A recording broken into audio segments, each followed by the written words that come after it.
दोस्तों स्वागत है आपका मूवी ज्ञान चैनल में। लास्ट वीडियो में हमने द जेंटलमैन वेब सीरीज के पहले 4 एपिसोड एक्सप्लेन किए थे, जिनमें हमने देखा एक नवाब अपनी प्रॉपर्टी में से कुछ गैर कानूनी काम करने वालों को निकालना चाहता था और उसके लिए वो क्या क्या पापड़ बेलता है। अगर अब तक आपने वो वीडियो नहीं देखी तो जाकर पहले उसे देखें। उसका लिंक आपको डिस्क्रिप्शन और आई बटन में मिल जाएगा। उसके बाद ही आपको ये वीडियो देखने का मजा आएगा। तो बिना समय गवाए कहानी आगे बढ़ाते हैं।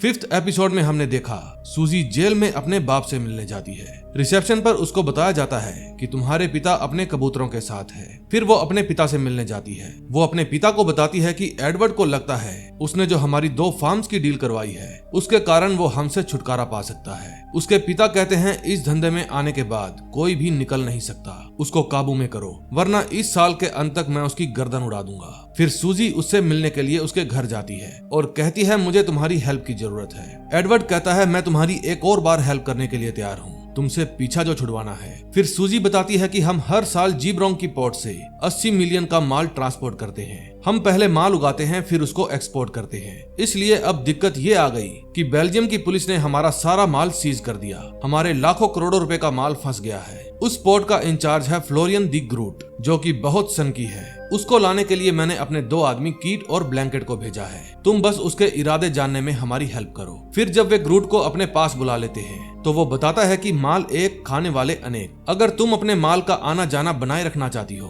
तो इसमें थोड़े और पैसे लगेंगे। वो 1.5 मिलियन की डिमांड करता है। फिर एडवर्ड सूजी को साइड में ले जाकर कहता है ये ज्यादा ही मुंह पाड़ रहा है, हमें ट्रांसपोर्ट का कोई और तरीका ढूंढना होगा।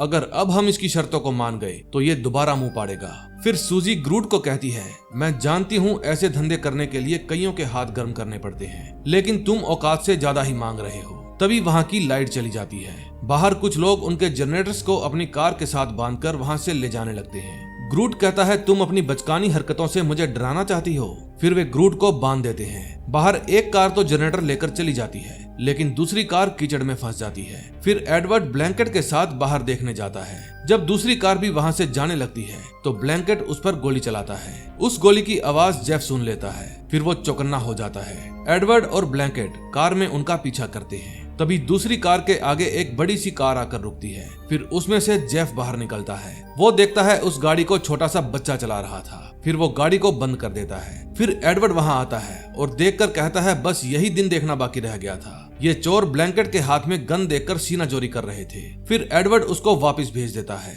एडवर्ड कहता है तुम इस समय मेरी प्रॉपर्टी पर हो और जनरेटर चुराकर भाग रहे हो। वो लड़की बताती है कि कौंसल के बंदे आकर हमारा जनरेटर ले गए, हमारी भी मजबूरी थी। हीटर्स चल नहीं रहे और बच्चे ठंड से कांप रहे हैं। एडवर्ड कहता है ये वाला जनरेटर यहीं पर छोड़ दो, बच्चों का सवाल है इसलिए दूसरे वाला ले जाने दे रहा हूँ। फिर उनके जाने के बाद जेफ बताता है ये बंजारे लड़ाई और चोरी करने के मामले में काफी मशहूर हैं। इस मामले को थोड़ा केयरफुली संभालना होगा।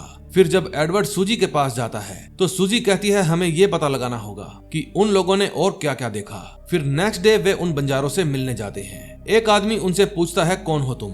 एडवर्ड कहता है हम वो हैं जिन्होंने तुम्हें कल एक जनरेटर दान दिया है। फिर वो अपने सरदार जेपी को बुलाता है। फिर जेपी आकर ब्लैंकेट को कहता है तुमने मेरे परिवार पर गोली चलाने की हिम्मत कैसे की। सूजी कहती है क्यों ना हम बैठकर बात करें जहां हमें कोई भी डिस्टर्ब ना करे। जेपी की मॉम नवाब साहब के लिए कॉफी लेकर आती है। फिर जेपी कहता है मैं जानता हूँ आपकी प्रॉपर्टी में कौन सा धंधा चल रहा है, कल मेरे लड़कों को वहाँ पर ये पैकेट मिला। सूजी कहती है ब्लैकमेल करना चाहते हो। जेपी कहता है इस तरह के धंधे करने में जिन लोगों की जरूरत पड़ती है हम वही लोग हैं, हमें पार्टनरशिप चाहिए। फिर एडवर्ड और लूसी कहते हैं तुम लोग हमारे प्रोडक्ट्स को पूरे यूरोप तक पहुंचाओगे, अगर ऐसा कर सकते हो तो सौदा मंजूर है। जेपी कहता है डील तब होगी जब महंगी वाली शराब पिलाओगे। फिर एडवर्ड उनको अपने महल में बुलाकर अच्छी खातिरदारी करता है। जेपी कहता है मैं भी खाली हाथ नहीं आया, मैं भी आप लोगों की खातिरदारी में खास चीज पेश करना चाहता हूँ। ये वाली काफी स्ट्रॉन्ग है।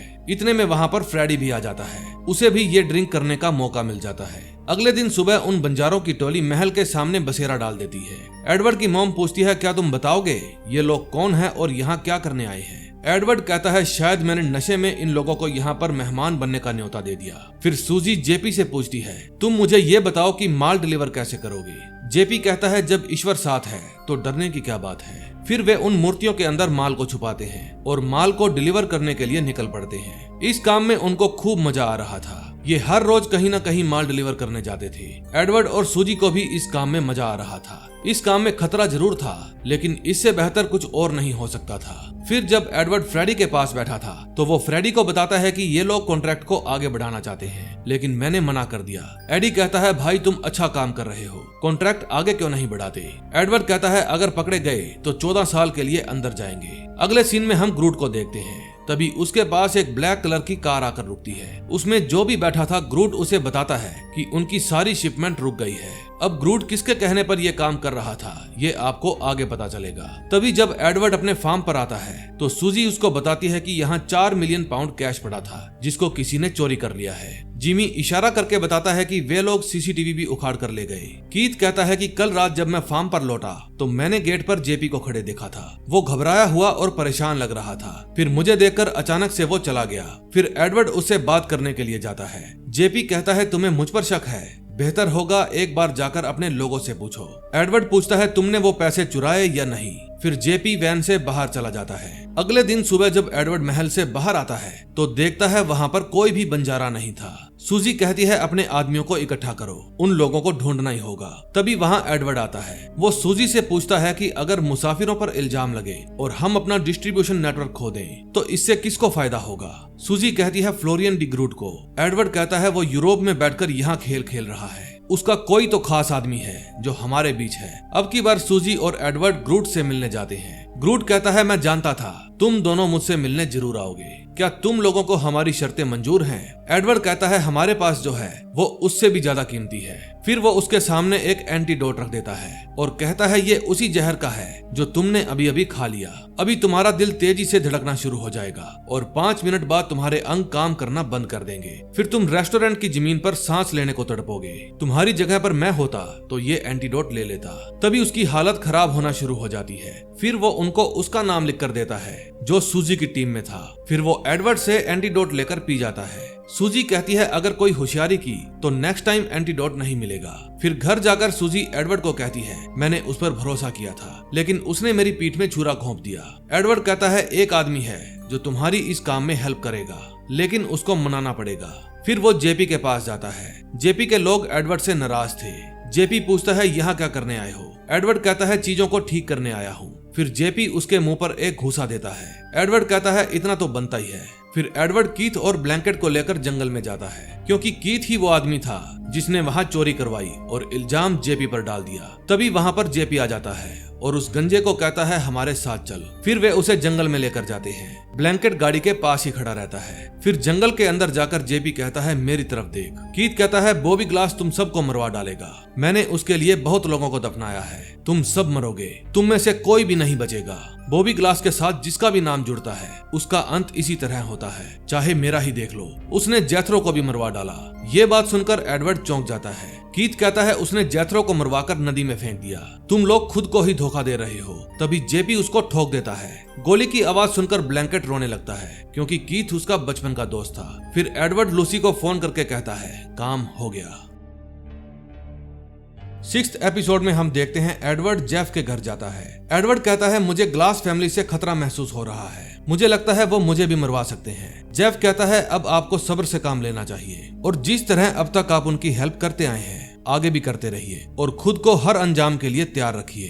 तभी नेक्स्ट डे सूजी एडवर्ड से मिलने आती है। वो एडवर्ड से पूछती है काम कैसा चल रहा है। एडवर्ड कहता है सब कुछ एकदम बढ़िया चल रहा है और मुनाफा भी पहले से ज्यादा। सूजी पूछती है क्या तुम अब भी ये काम छोड़ना चाहते हो? एडवर्ड कहता है दिल तो नहीं है पर हाँ छोड़ना चाहता हूँ। सूजी कहती है जब तक हमारी मनी वाइट नहीं हो जाती तब तक वो प्रॉफिट नहीं कहलाएगी। एडवर्ड पूछता है कितना वक्त लगेगा? लूसी कहती है 15 मिलियन को वाइट करने में 3 महीने लग जाएंगे। फिर वो कहती है क्यों ना मैं तुम्हारी उस बंदे के साथ मीटिंग फिक्स करूं जो मेरी ब्लैक मनी को वाइट करता है। उसका नाम चकी था, उसको फाइट देखना पसंद था। फिर सूजी का भाई फाइट जीत जाता है। तभी वहाँ पर उसका स्पॉन्सर आता है, उसका नाम हेनरी कॉलिंस था। यह भी काफी पैसे वाला था। फिर वे चकी से मिलने जाते हैं। 15 मिलियन का नाम सुनकर वो 4 महीने का नाम लेता है। एडवर्ड कहता है नहीं, ये तो बहुत ज्यादा है। चकी कहता है मेरी नई नई शादी हुई है, मुझे फैमिली को भी टाइम देना पड़ता है। फिर वो अपनी खूबसूरत वाइफ की फोटो दिखाता है। तभी सूजी सीसीटीवी में देख लेती है कि उसका भाई चकी की वाइफ के साथ मस्ती कर रहा है। फिर वो कहती है मैं अभी आई। फिर वो सीधा अपने भाई के पास जाती है और कहती है तुम जो कर रहे हो ये बिल्कुल ठीक नहीं है। तभी वहाँ पर चकी भी आ जाता है। वो देखता है जैकी ने उसकी वाइफ का काम बना दिया है। फिर वो जैकी को पंच मारता है। जैकी भी बदले में उसको पंच मारता है और बेहोश कर देता है। फिर सभी लोग उसको होश में लाते हैं। होश में आने के बाद वो सूजी को कहता है अब मैं तेरा काम नहीं करने वाला, फूट ले यहाँ से। एडवर्ड कहता है वाह क्या बात है, 2 महीने से 4 महीने हो गए और 4 महीने से अब पता ही नहीं कितना टाइम लगने वाला है। फिर जैकी उनको अपनी जीत सेलिब्रेट करने ले जाता है। वे सब हेनरी कॉलिंस के पास जाते हैं। सूजी अपने भाई के पास बैठ जाती है और एडवर्ड साइड में जाकर रोजी को मिलने के लिए मैसेज करता है। तभी वहाँ पर हेनरी आ जाता है। हेनरी उसको साइड में ले जाता है और पूछता है सूजी से तुम्हारी मुलाकात कैसे हुई। एडवर्ड उसे सारी बात बता देता है। फिर हेनरी कहता है वैसे और भी कई लोग हैं जो चकी से ज्यादा काबिल हैं। इतने में वहाँ रोजी आ जाती है। फिर वो हेनरी से अलविदा लेकर उससे मिलने चला जाता है। रोजी पूछती है कैसे याद किया, बिजनेस या प्लेजर। एडवर्ड कहता है मैं किसी मुसीबत में फंस गया हूँ और उससे निकलने का रास्ता नहीं मिल रहा, क्या तुम अब भी जॉनस्टन के टच में हो। फिर नेक्स्ट डे जब एडवर्ड ब्रेकफास्ट कर रहा था तब उसके पास सूजी का फोन आता है। सूजी बताती है कि चकी ने जरूरत से ज्यादा रायता फैला दिया है। उसने सोशल मीडिया पर वीडियो अपलोड की है कि जो भी चकी के अखरोट फोड़ेगा वो उसे इनाम देगा। अब मेरे भाई को कुछ दिन छिपने के लिए जगह चाहिए, क्या मैं उसे कुछ दिन के लिए तुम्हारे महल में भेज दूं? एडवर्ड कहता है ये क्या बोल रही हो, इस मामले को खुद हैंडल करो। सूजी कहती है वही तो कर रही हूँ, कुछ दिनों में उसका गुस्सा ठंडा हो जाएगा, फिर मैं उसको उसकी औकात याद दिलाऊंगी। फिर जैकी कुछ दिनों के लिए एडवर्ड के महल में रहने के लिए आ जाता है। जेफ उसकी प्रैक्टिस के लिए एक अखाड़ा तैयार करता है क्योंकि कुछ दिन बाद उसकी बड़ी फाइट होने वाली थी। फिर एडवर्ड हेनरी से मिलने जाता है। एडवर्ड कहता है कि मैं उस रात वाली बात को पूरा करने आया हूँ, मुझे 15 मिलियन वाइट करना है। हेनरी पूछता है कब चाहिए। एडवर्ड कहता है 2 हफ्ते में। फिर हेनरी उसको अपने एसोसिएट से मिलाने ले जाता है। वो ब्लैक एंड व्हाइट मनी की दुनिया का बादशाह था। वो 15 मिलियन पाउंड को चुटकियों में व्हाइट करके दे सकता था और बदले में लेगा 5% कमीशन। नेक्स्ट डे सूजी एडवर्ड से मिलने आती है और बताती है कि मैंने चकी को मना लिया है, उसने सोशल मीडिया से भी सभी वीडियोस को डिलीट कर दिया है, अब वो फ्री में सारा पैसा बदल कर देगा। तभी एडवर्ड के पास स्टीवंस का फोन आता है। वो बताता है कि हमें प्रिंसेस रोजी ने आपसे फोन पर बात करने को कहा है। मिस्टर जॉनस्टन बिना किसी शर्त के और बिना किसी गिले शिकवे के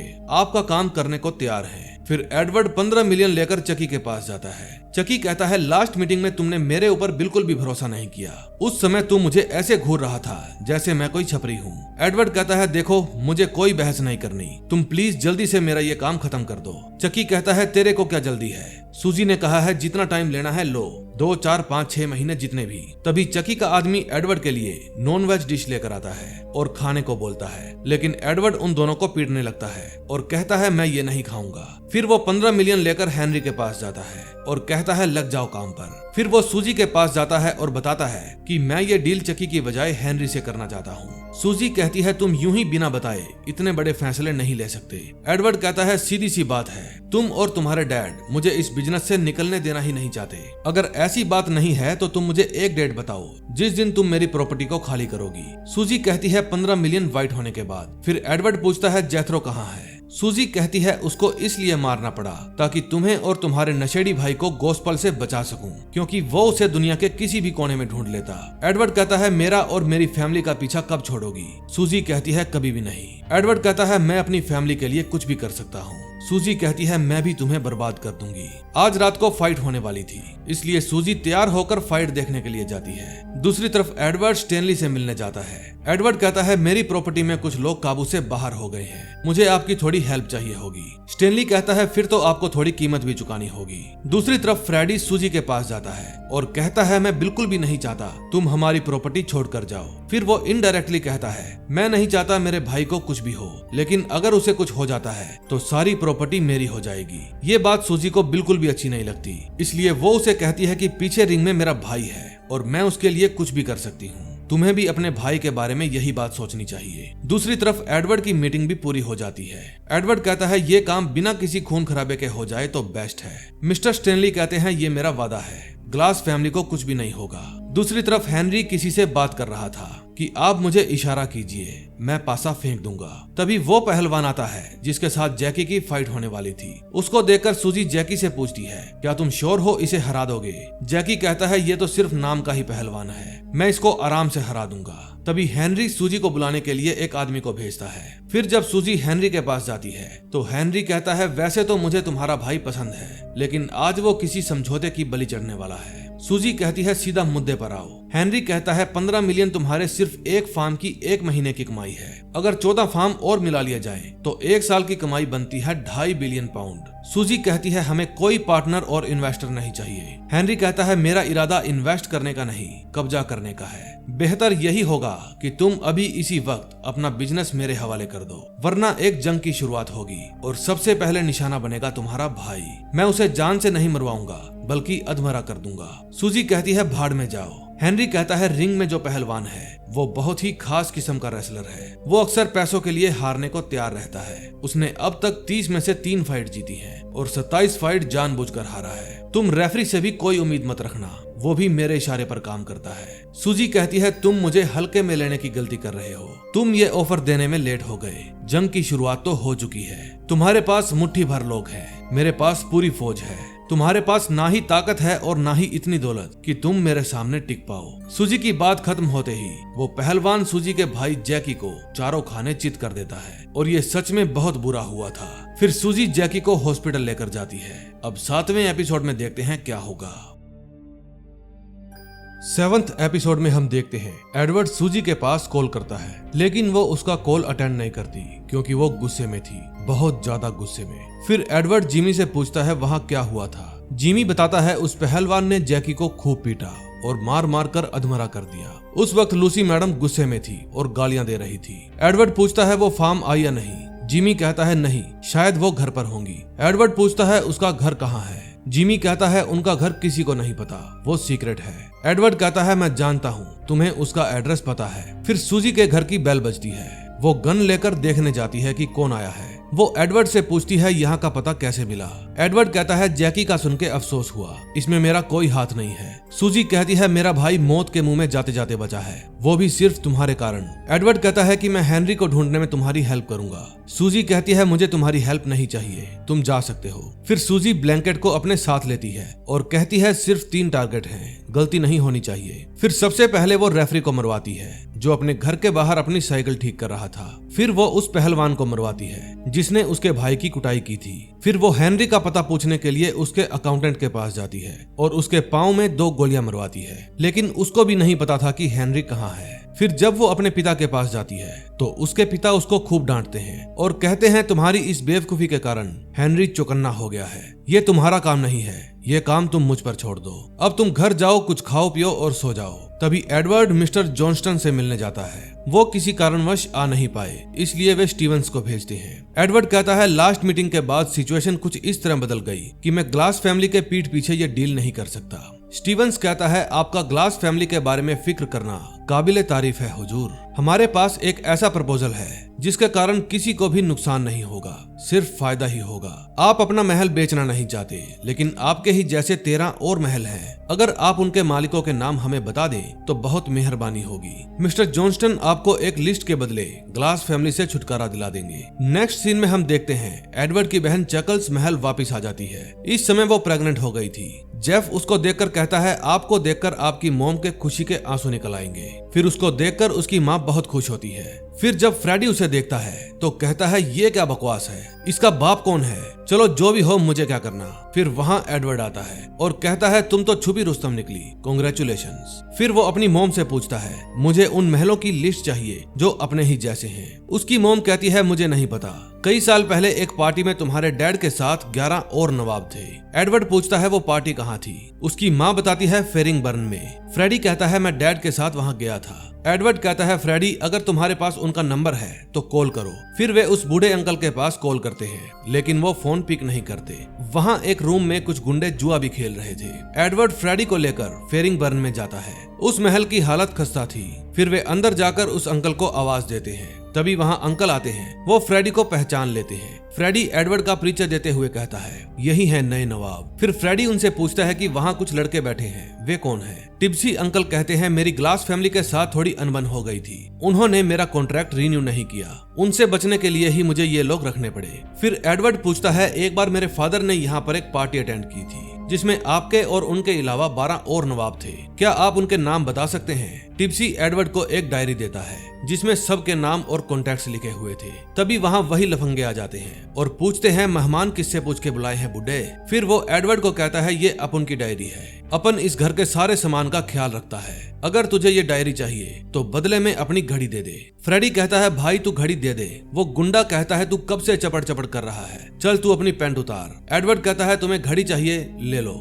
लेकिन मेरे भाई की पैंट तुम्हें नहीं मिलेगी। फिर वहाँ से बाहर आते समय फ्रेडी कहता है, मेरी इतनी बार इज्जत उतर चुकी है, अब तो कोई फर्क ही नहीं पड़ता। लेकिन एडवर्ड का मूड खराब हो गया था। फिर फ्रेडी उसे कहता है, आजकल मेरे मन में बुरे बुरे ख्याल आते हैं, मैं अजीब अजीब बातें सोचता हूँ। मैंने फाइट वाले दिन सूजी को भी कहा था कि अगर तुम्हें कुछ हो गया तो सारा कुछ मेरा हो जाएगा और फिर मैं इस डील को आगे बढ़ाऊंगा। फिर एडवर्ड फ्रेडी को पकड़ लेता है और कहता है, एक बार देख इस जगह को, अगर जल्दी ही कुछ नहीं किया तो अपने महल का भी यही हाल होगा। अगले सीन में हम देखते हैं सूजी के घर की बेल बजती है क्योंकि वहाँ उसके खाने की डिलीवरी आई थी। फिर जब वो बर्गर की एक बाइट लेती है तो उसके पास हेनरी की कॉल आती है। वो पूछता है, बर्गर कैसा लगा? आइंदा मेरे और मेरे किसी आदमी के ऊपर हाथ उठाया तो जिंदा नहीं बचेगी। फिर सूजी एडवर्ड से मिलने जाती है। वो उससे पूछती है कि तुम्हें मेरा पता किसने बताया, क्योंकि अब हेनरी को भी मेरा पता मालूम पड़ गया है। फिर वो उसे जिमी के पास ले जाता है। सूजी पूछती है, तुम्हें मेरे घर का एड्रेस कैसे पता चला? जिमी कहता है, एक बार आप अपने साथ एक पार्सल लेकर आए थे,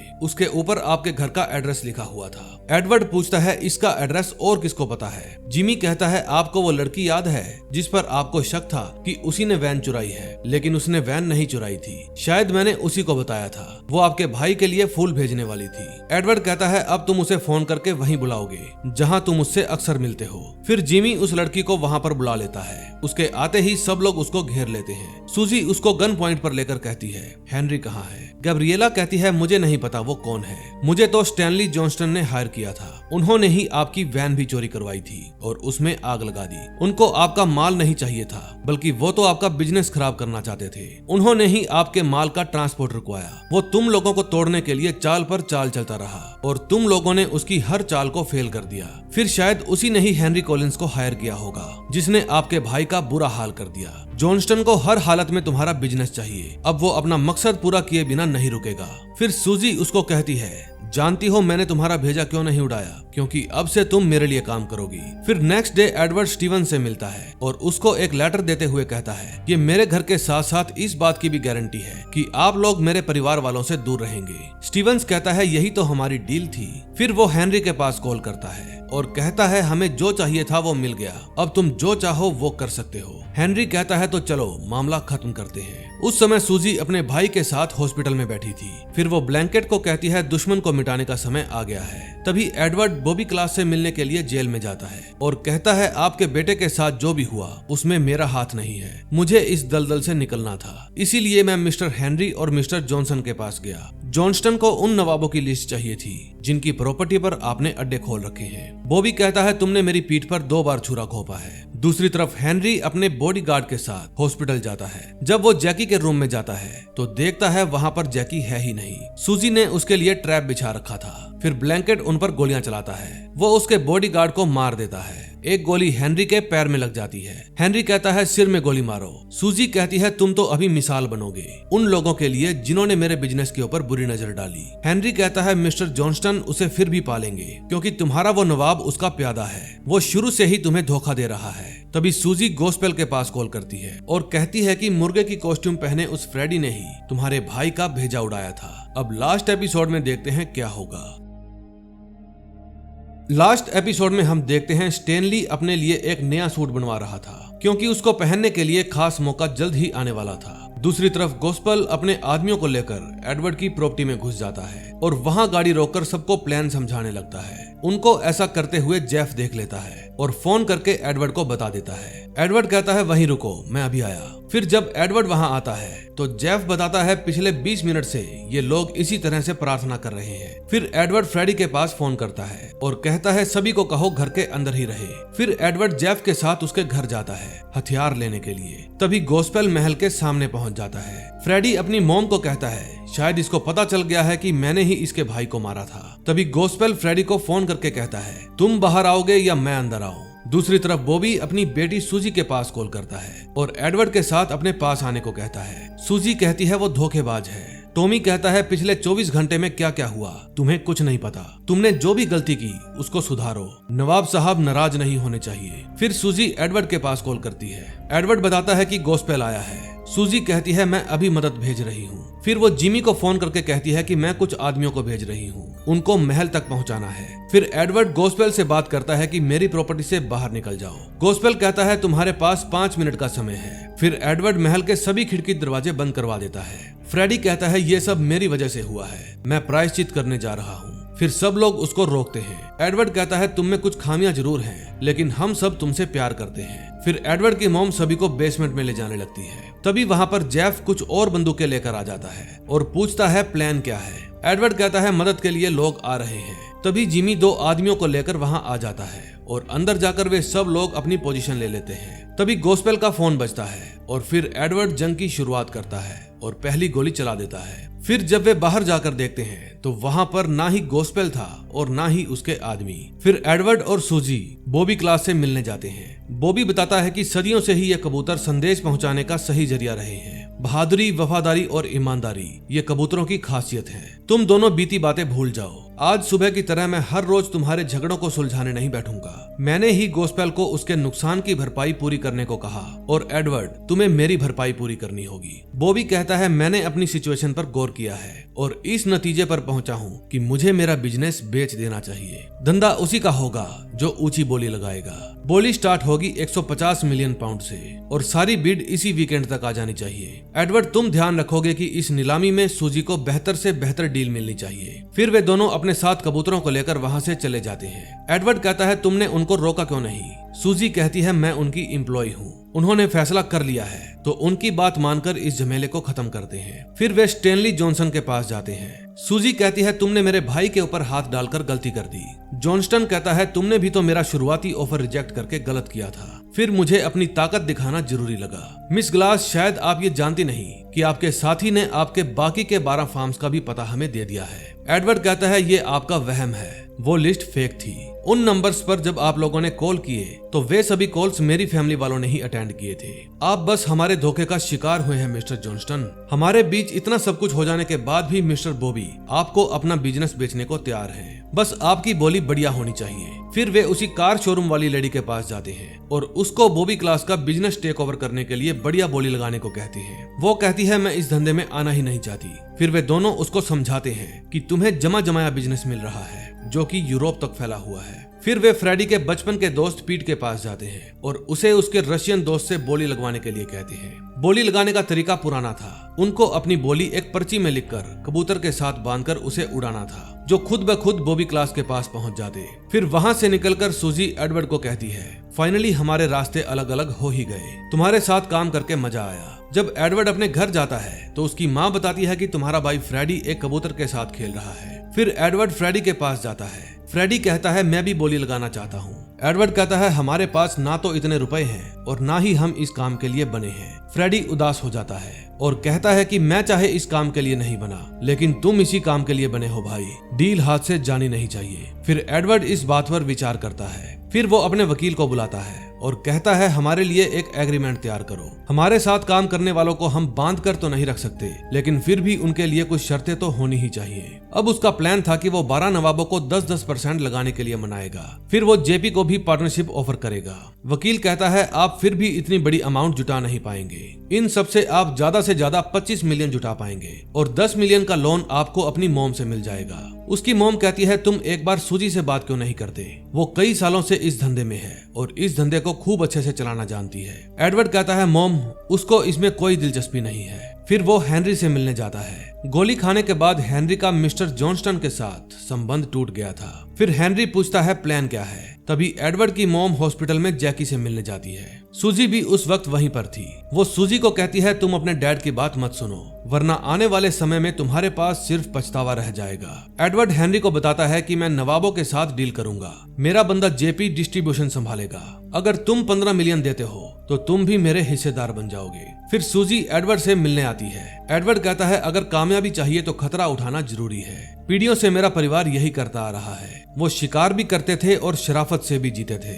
मैं भी यही करने जा रहा हूँ। मैंने अच्छी खासी रकम इकट्ठी कर ली है, लेकिन कंपटीशन बहुत ज्यादा है। अगर तुम चाहो तो तुम भी मेरी पार्टनर बन सकती हो, 50% की पार्टनर। लेकिन मुझे हेनरी की भी जरूरत पड़ेगी, बस तुम अपना गुस्सा ठंडा रखना। सूजी कहती है तुमने ऐसे लोगों को इकट्ठा किया है, इसका मतलब तुम्हारे पास एक परफेक्ट प्लान है। फिर सब लोग अपनी अपनी बोलियां लगाते हैं और कबूतर के साथ बांधकर उसे उड़ा देते हैं। इस बोली में कार शोरूम वाली लेडी, पीट, मिस्टर स्टेनली जॉनस्टन और खुद एडवर्ड ने हिस्सा लिया था। फिर फाइनली बॉबी क्लास को एक बहुत बड़ी रकम का ऑफर मिल जाता है। दोस्तों, एक और राज पर से पर्दा उठाता हूँ। एडवर्ड की बहन चकल्स जेफ की बेटी थी, जो कि एडवर्ड की मॉम के पेट से ही हुई थी। जवानी में एक बार इनसे भूल हो गई थी और ये राज सिर्फ जेफ और एडवर्ड की मॉम को ही पता था। अगले सीन में हम देखते हैं बॉबी क्लास सूजी और एडवर्ड को बताता है इस टेबल पर 4 बिड हैं, इनमें से एक बिड तुम दोनों की भी है, लेकिन मैं किसी के साथ भी पार्शियलिटी नहीं करूंगा। तो दोस्तों, अब मैं आपको रिजल्ट बताता हूँ। इन चारों में से सबसे बड़ी बिड थी मिस्टर स्टेनली की। फिर वो स्टीवंस को बैंक में पैसे डिपॉजिट करवाने के लिए भेजते हैं, बॉबी ग्लास के अकाउंट में। फिर एडवर्ड ने हेनरी के अकाउंटेंट का सहारा लिया,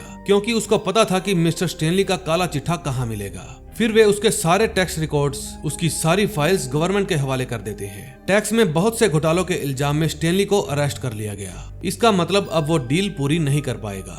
दूसरी बड़ी बोली थी पीट की। फिर एडवर्ड ने कार शोरूम वाली लेडी को कहा कि तुम्हारी बोली सेकंड है और पीट की बोली फर्स्ट। फिर उस लेडी ने पीट का काम तमाम कर दिया ताकि बोली उसे मिल सके, लेकिन एडवर्ड ने इस लेडी को हेनरी के हाथों मरवा दिया। फिर वादे के मुताबिक हेनरी ने भी अपने 15 मिलियन पाउंड जमा करवा दिए, लेकिन एडवर्ड उसके साथ भी गेम खेल गया। बॉबी क्लास कहता है कि मैं कभी रिटायर हो ही नहीं रहा था, मैं तो ये दिखाना चाहता था कि तुम लोग खुद इसका हिस्सा बनना चाहते हो। अगर 2 पार्टनर मिलकर काम करें तो बोझ हल्का हो जाता है। तुम इस बिजनेस को खरीद नहीं रहे, बल्कि ये सोचो कि तुम इसमें इन्वेस्ट कर रहे हो। अब तुम दोनों ही इस बिजनेस को बुलंदियों तक लेकर जाओगे। एडवर्ड, मुझे हमेशा ही तुम में एक कैप्टन नहीं बल्कि एक काबिल जनरल नजर आया है। फिर एडवर्ड और सूजी जाकर हेनरी को भी ठोक देते हैं। लास्ट सीन में हम देखते हैं मिस्टर स्टेनली उसी जेल में कैद किए गए थे जिसमें बॉबी ग्लास कैद था, और जेल में उन दोनों की दोस्ती हो जाती है। दोस्तों, जिस तरीके से वेब सीरीज की एंडिंग हुई है, मुझे लगता है इसका सेकंड सीजन जरूर आएगा, और जैसे ही सेकंड सीजन आया मैं उसको एक्सप्लेन करके आप लोगों के लिए लेकर आऊंगा। मुझे उम्मीद है आपको ये वेब सीरीज बेहद पसंद आई होगी। सो प्लीज हमारे चैनल को सब्सक्राइब कर लीजिए और बेल आइकन जरूर दबा दीजिए। मैं ऐसी ही बेहतरीन वीडियोस लेकर आता रहता हूँ। तो मिलते हैं नए दिन नई स्टोरी के साथ। Till then, bye bye.